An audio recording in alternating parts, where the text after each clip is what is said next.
ஆனால் அடியும் விழும். ஓகே, அடிச்சிடுவாரு. ஏன்னா 3 டேக் 4 டேக்கு ஃபிலிம் வேஸ்ட் ஆகுது. தெரியலன்னா தெரியலன்னு சொல்லுவோம். தெரியலன்னு சொன்னா அவர் நடிச்சு காட்டிட்டு போறாரு.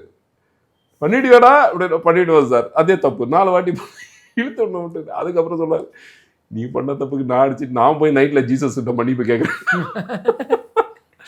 இந்த விஷயங்கள்லாம் வந்து நடக்கும். அதான் சார் ஒரு விஷயம் என்னன்னா ஆரோக்கியமான விஷயம்தான். அதில் அரசியலுக்கு வர்றது வந்து கண்டிப்பாக எப்படி இன்னொன்று என்னன்னு கேட்டிங்கன்னா, கண்டிப்பாக ஒரு ரோலிங்கில் எதிர்க்கட்சி ஸ்ட்ராங்காக இருக்கும்போது தான் அங்கே ரூலிங் நல்லாயிருக்கும்.